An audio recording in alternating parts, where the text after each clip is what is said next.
जब दूसरे बच्चों किसी प्रश्न का हल तुरंत कर लेते हैं और हमें उसी प्रश्न को समझने अथवा हल करने में समय लगता है, तो क्या महाराज जी बुद्धि भी क्या प्रारब्ध से मिलती है? हाँ। प्रारब्ध से तो मिलती है। पूर्व का तप और पुण्य प्रभाव काम करता है। उनका पुण्य प्रभाव जोरदार है तो उनकी बौद्धिक शक्ति प्रबल है। भाई, इतने 140 करोड़ जनसंख्या है और सबकी बुद्धि में अंतर होगा। एक जैसी बुद्धि तो नहीं होगी ना। भक्तों में एक जैसी बुद्धि नहीं है, सिद्धों में एक जैसी नहीं है, उसमें भी अंतराय होता है। तो इसलिए तप, भजन, पाप, अधर्म, इनका प्रभाव होता है। तो तप भजन से पूर्व अभी पाप कर रहा है, लेकिन पूर्व का तप और भजन तो बहुत तीव्र बुद्धि होगी। लेकिन वो तीव्र बुद्धि यदि इस जीवन में भगवान की प्राप्ति न कर पाए तो किस काम की। बौद्धिक शक्ति पुष्ट करने के लिए हम केवल प्रारब्ध ही के अधीन न रहें। अगर इस जन्म में हम ब्रह्मचर्य का अधिक से अधिक संग्रह करें, पवित्र आहार करें और भगवान का नाम जप करें, तो भगवत कृपा से बहुत प्रवीण बुद्धि हो सकती है। कालिदास जी के चरित्र में आता है कि वो एकदम, लेकिन जगदम्बा की कृपा हो गई तो या देवी सर्वभूतेषु बुद्धि रूपेण संस्थिता नमस्तस्यै नमस्तस्यै नमस्तस्यै नमो नमः। अम्बा प्रसन्न हो गई तो कालिदास कवि हो गए।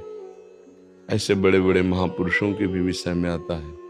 भगवान के लिए एक श्लोक आता है कि मूकम करोति वाचालम पंगुम लंघयते गिरिम यत् कृपा तमहम वंदे परमानंद माधवम। जो सरस्वती को भी बुद्धि प्रदान करते हैं वो श्री भगवान है। सरस्वती जी की भी एक सीमा युक्त बुद्धि है, असीम तो भगवान का ज्ञान है।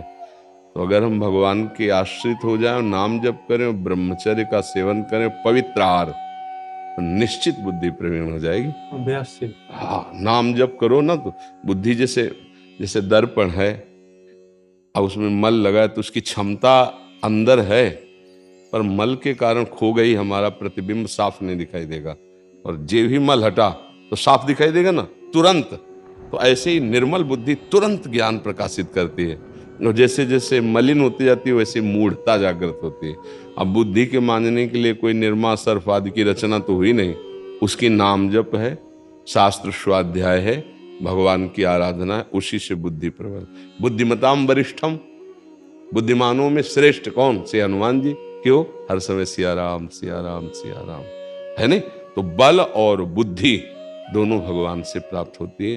मूक भी वाचाल हो जाए, पंगु भी पहाड़ को लांघ जाए, ऐसी सामर्थ्य भगवान देते हैं। तो मुझे लगता है कि हमें भगवान का आश्रय लेकर नाम जप करते हुए ब्रह्मचर्य का सेवन करें तो जरूर बुद्धि पवित्र हो जाएगी। तो मंत्रों में, नाम में अपार सामर्थ्य है। हम विश्वास करें और शुरू करें।